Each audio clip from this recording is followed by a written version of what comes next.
Fueling the Journey, Nutrition Lessons from my Appalachian Trail through hike.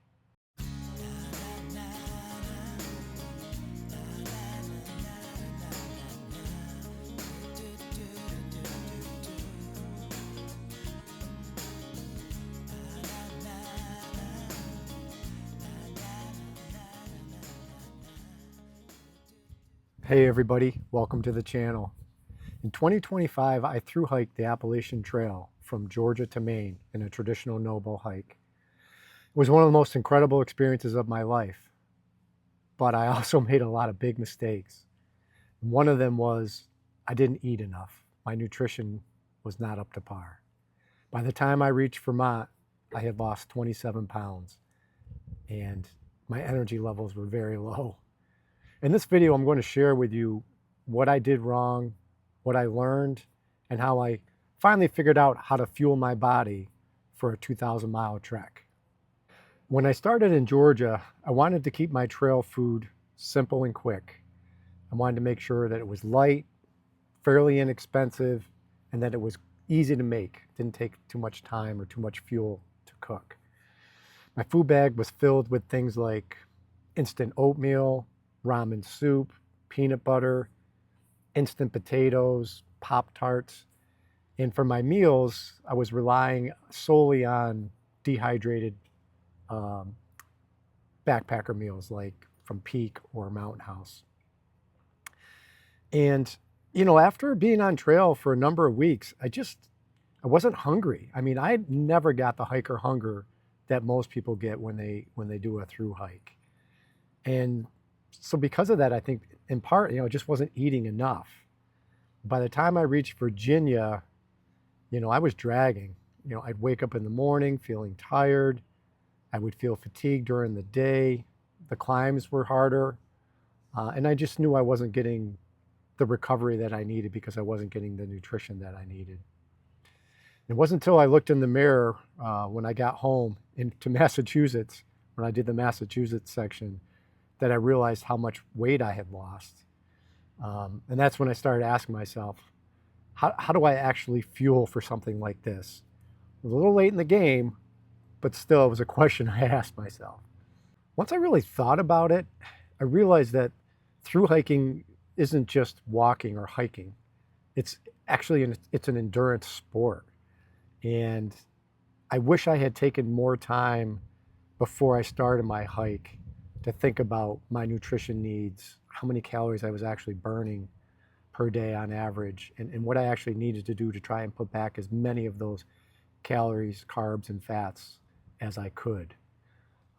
The average Appalachian Trail through hiker needs between 3,500 and 6,000 calories per day, depending on your terrain and your metabolism.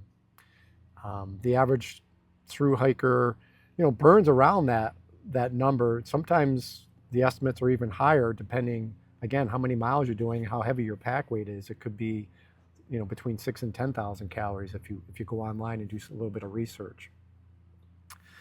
And, we know that carbs are a great, energy source, main energy source.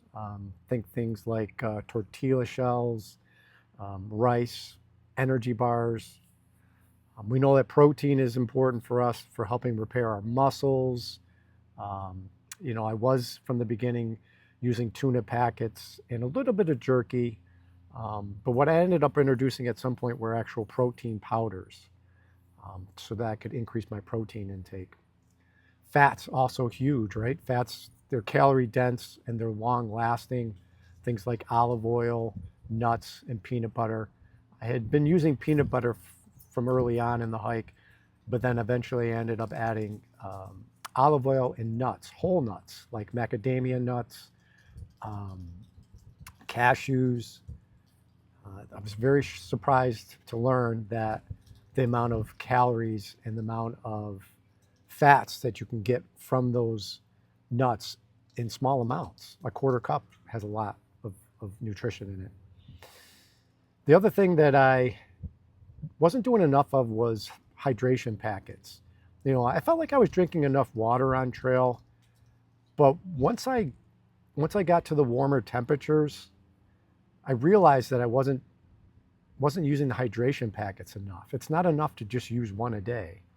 I can remember when I think I was in New Hampshire and I was hiking with my family, and for whatever reason I hadn't used a hydration packet that morning, and it was right around lunchtime, and I was on a steep climb, and suddenly I just felt myself getting very lightheaded. I had like a wave of hunger come over me, felt dizzy. I knew what was happening, so I immediately stopped, got out a hydration packet, had a little snack, something to eat, sat for 20 minutes, and I felt fine, and I was able to continue on. That kind of sent it home for me then that the hydration packets, you need to use them, and you need to use more than one, or sometimes even more than two a day, depending on the temperatures and how much you're sweating.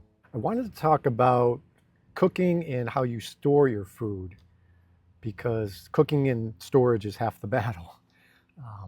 I started with a canister stove. I enjoy hot meals. I don't like particularly a cold breakfast or a cold dinner. Lunches I'm okay with. So for me, hot meals at night were a morale booster, especially when it was cold or raining out. And later I experimented with cold soaking.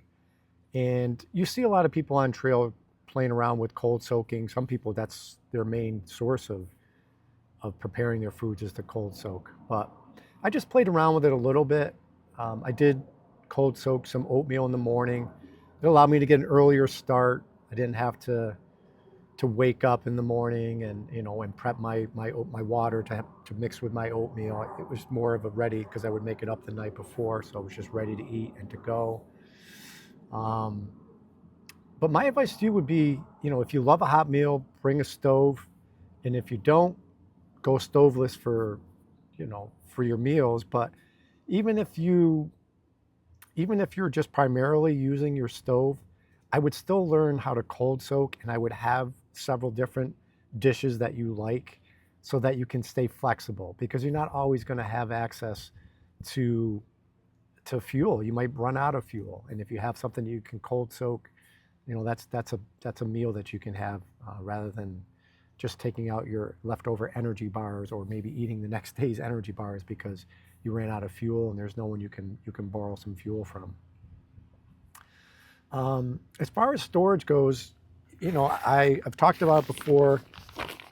I used a custom-made food bag from Hilltop Packs.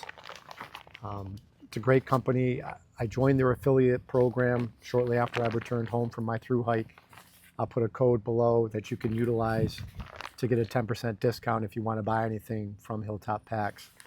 It's a Dyneema bag. It's waterproof. It's great. I'd recommend getting the spoon holder inside, because if you don't, then you're going to spend a lot of time just kind of fishing around in your food bag looking for your spoon, or at least that's what I used to do before I had that. And in the beginning, I just took all my food and threw it in this bag. I threw my snacks, my breakfast, my lunches, and my dinners. I'd plan out a 3.5 day food carry, because that's what I averaged, 3.5 days. And then on that fourth day, I would go into a town and I would resupply. But it was just all kind of thrown into the bag. And what would happen a lot of times is you'd get to a break or you get to dinner time, and you'd be rummaging around in your bag trying to find what it is you were looking to eat, and you end up taking everything out, and it's always on the bottom. So what I learned when I got to Massachusetts was I was researching better ways to stay organized, and was looking at ways to increase my nutrition. And so I went online. With Georgia and Nero going at it. So I went online on YouTube and I found a video from Darwin on the Trail, who most of us are familiar with. And Darwin on the Trail had a video on food management, food storage, nutrition, etc. I ended up adopting Darwin's recommendation for keeping your food organized on trail. What he recommended was using gallon-sized freezer bags. All you simply do is label each bag day 1, day 2, day 3, day 4, etc. And what you do is you put an entire day's worth of food in these bags.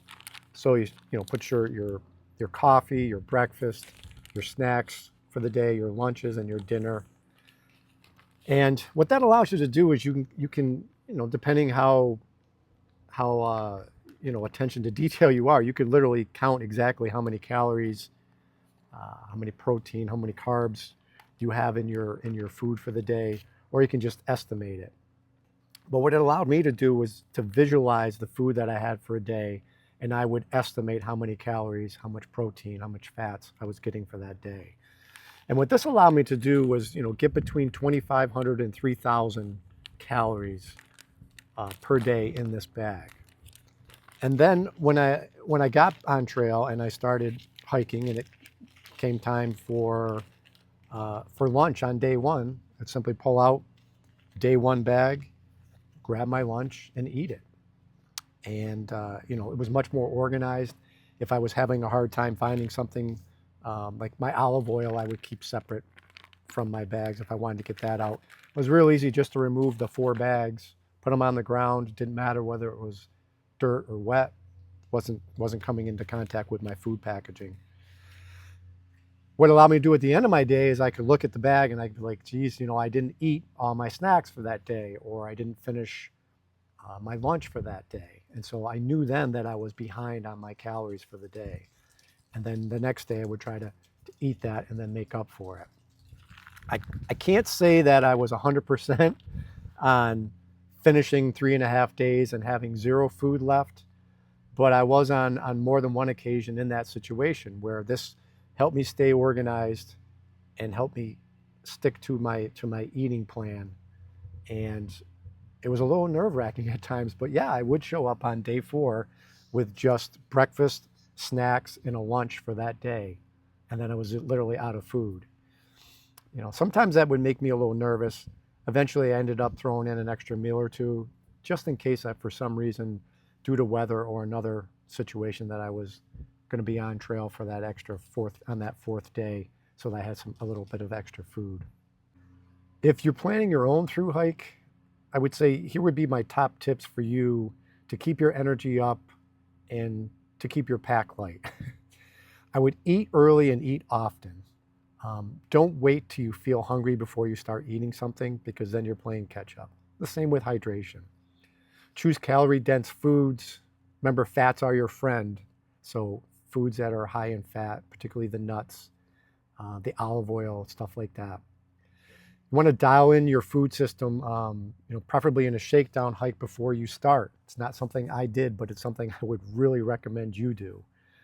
Also listen to your body. If you're moody, if you're feeling tired or sluggish, chances are it's probably that you're not getting enough nutrition on trail, and that's coming out in those ways.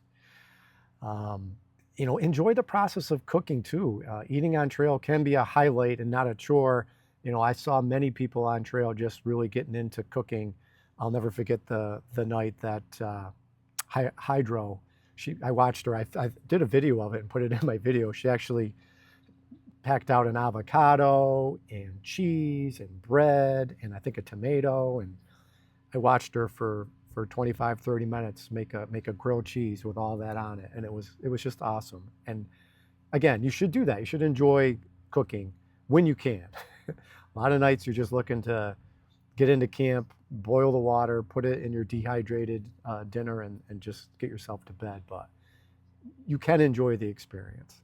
In closing, I just want to say that the Appalachian Trail tests every part of you, physically, mentally, and emotionally. And when you learn how to fuel your body, it rewards you with strength, focus, and better hiking days. I learned that the hard way, but I feel like I finished strong. And if you do your research and listen to some of these tips, you can too. I appreciate you all for watching. Again, I'm going to plan on doing some more videos. If you do have something that you'd like me to cover, please leave a comment below. If you have experience with through hiking and nutrition and you have advice, again, please leave a comment below. Thank you for watching, everybody. Good night.